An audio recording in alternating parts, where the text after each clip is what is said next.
The 12 Chairs by Ilf and Petrov. Chapter 16. The Brother Bertold Schwartz Hostel. Leaning against one another, Ippolit Matveyevich and Ostap stood at the open window of the upholstered railway carriage and gazed at the cow slowly descending the embankment, the pine needles and the plank platforms of the country stations. The travelers' stories had all been told. Tuesday's copy of the Stargorod Truth had been read right through, including the advertisements, and was now covered in grease spots. The chickens, eggs, and olives had all been consumed. All that remained was the most wearisome lap of the journey, the last hour before Moscow. Merry little country houses came bounding up to the embankment from areas of sparse woodland and clumps of trees. Some of them were wooden palaces with verandas of shining glass and newly painted iron roofs. Some were simple log cabins with tiny square windows, real box traps for holidaymakers. While the passengers scanned the horizon with the air of experts and told each other about the history of Moscow, muddling up what they vaguely remembered about the Battle of Khalkha, Ippolit Matveyevich was trying to picture the furniture museum. He imagined a tremendously long corridor lined with chairs. He saw himself walking rapidly along between them. "We still don't know what the museum will be like, how things will turn out," he was saying nervously. "It's time you had some shock treatment, Marshal. Stop having premature hysterics. If you can't help suffering, at least suffer in silence." The train bounced over the switches and the signals opened their mouths as they watched it. The railway tracks multiplied constantly and proclaimed the approach of a huge junction. Grass disappeared from the sides and was replaced by cinder. Goods trains whistled and signalmen hooted. The din suddenly increased as the train dived in between two lines of empty goods trucks and, clicking like a turnstile, began counting them off. The tracks kept dividing. The train leapt out of the corridor of trucks and the sun came out. Down below, by the very ground, point signals like hatchets moved rapidly backward and forward. There came a shriek from a turntable where depot workers were herding a locomotive into its stall. The train's joints creaked as the brakes were suddenly applied. Everything squealed and set Ippolit Matveyevich's teeth on edge. The train came to a halt by an asphalt platform. It was Moscow. It was Ryazan Station, the freshest and newest of all the Moscow termini. None of the 8 other Moscow stations had such vast high-ceilinged halls as the Ryazan. The entire Yaroslavl station, with all its pseudo-Russian heraldic ornamentation, could easily have fit into the large buffet restaurant of the Ryazan. The concessionaires pushed their way through to the exit and found themselves on Kalinchev Square. On their right towered the heraldic birds of Yaroslavl Station. Directly in front of them was October Station, painted in 2 colors dully reflecting the light. The clock showed 10:05. The clock on top of the Yaroslavl said exactly 10 o'clock. Looking up at the Ryazan station clock with its zodiac dial, the travelers noted that it was 5:02. "Very convenient for dates," said Ostap. "You always have 10 minutes grace." The coachman made a kissing sound with his lips, and they passed under the bridge. A majestic panorama of the capital unfolded before them. "Where are we going, by the way?" Ippolit Matveyevich asked. "To visit nice people," Ostap replied. "There are masses of them in Moscow, and they're all my friends." "And we're staying with them?" "It's a hostel. If we can't stay with one, we can always go to another." On Hunter's Row there was confusion. Unlicensed hawkers were running about in disorder like geese with their trays on their heads. A militiaman trotted along lazily after them. Some waifs were sitting beside an asphalt vat breathing in the pleasant smell of boiling tar.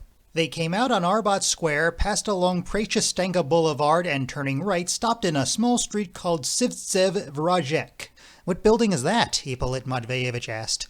Ostap looked at the pink house with a projecting attic and answered, "The Brother Bertold Schwartz Hostel for chemistry students." "Was he really a monk?" No, I'm only joking. It's the Samashko Hostel." As befits the normal run of student hostels in Moscow, the building had long been lived in by people whose connections with chemistry were somewhat remote. The students had gone their ways. Some of them had completed their studies and gone off to take up jobs, and some had been expelled for failing their exams. It was the latter group which, growing in number from year to year, had formed something between a housing cooperative and a feudal settlement in the little pink house. In vain had ranks of freshmen sought to invade the hostel. The ex-chemists were highly resourceful and repulsed all assaults. Finally, the house was given up as a bad job and disappeared from the housing program of the Moscow Real Estate Administration. It was as though it had never existed. It did exist, however, and there were people living in it. The concessionaires went upstairs to the second floor and turned into a corridor cloaked in complete darkness. Light and airy, said Ostap. Suddenly someone wheezed in the darkness just by Ippolit Matveyevich's elbow. Don't be alarmed, Ostap observed. That wasn't in the corridor, but behind the wall. Plyboard, as you know from physics, is an excellent conductor of sound. Careful, hold on to me. There should be a cabinet here somewhere. The cry uttered at that moment by Ippolit Matveyevich as he hit his chest against a sharp steel corner showed that there was indeed a cabinet there somewhere. Did you hurt yourself? Ostap inquired. That's nothing, that's physical pain. I'd hate to think how much mental suffering has gone on here. There used to be a skeleton in here belonging to a student called Ivanopulo. He bought it at the market but was afraid to keep it in his room. So visitors first bumped into the cabinet and then the skeleton fell on top of them. Pregnant women were always very annoyed. The partners wound their way up a spiral staircase to the large attic, which was divided by plyboard partitions into long slices 5 feet wide. The rooms were like pencil boxes, the only difference being that besides pens and pencils, they contained people and Primus stoves as well. "Are you there, Nicky?" Ostap asked quietly, stopping at a central door. The response was an immediate stirring and shattering in all 5 pencil boxes. "Yes," came the answer from behind the door. "The fool's guests have arrived too early again," whispered a woman's voice in the last box on the left. "Let a fellow sleep, can't you?" growled box number 2. There was a delighted hissing from the third box. "It's the militia to see Nicky about that window he smashed yesterday." No one spoke in the 5th pencil box. Instead came the hum of a Primus and the sound of kissing. Ostap pushed open the door with his foot. The whole of the plyboard erection gave a shake, and the concessionaires entered Nicky's cell. The scene that met Ostap's eyes was horrible despite all its outward innocence. The only furniture in the room was a red-striped mattress resting on 4 bricks, but it was not that which disturbed Ostap, who had long been aware of the state of Nicky's furniture. Nor was he surprised to see Nicky himself sitting on the legged mattress. It was the heavenly creature sitting beside him who made Ostap's face cloud over immediately. Such girls never make good business associates. Their eyes are too blue and the lines of their necks too clean for that sort of thing. They make mistresses, or what is worse, wives, beloved wives. And indeed, Nicky addressed this creature as Liza and made funny faces at her. Ippolit Matveyevich took off his beaver cap and Ostap led Nicky out into the corridor where they conversed in whispers for some time. "A splendid morning, madam," said Ippolit Matveyevich. The blue-eyed madam laughed and, without any apparent bearing on Ippolit Matveyevich's remark, began telling him what fools the people in the next box were. "They light the Primus on purpose so they won't be heard kissing, but think how silly that is. We can all hear. The point is they don't hear anything themselves because of the Primus. Look, I'll show you."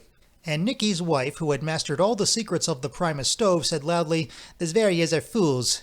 From behind the wall came the infernal hissing of the Primus stove and the sound of kisses. "You see, they can't hear anything. The Zverevs are fools, asses, and cranks, you see."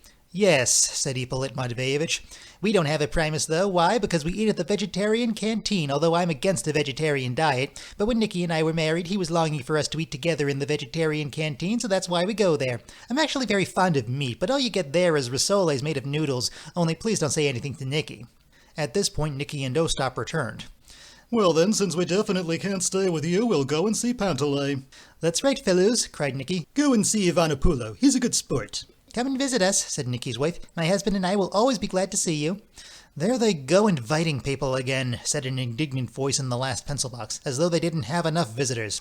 "Mind your own business, you fools, asses, and cranks," said Nicky's wife without raising her voice. "Do you hear that, Ivan Andreevich?" said an agitated voice in the last box. "They insult your wife and you say nothing." Invisible commentators from the other boxes added their voices to the fray, and the verbal crossfire increased. The partners went downstairs to Ivanopulo.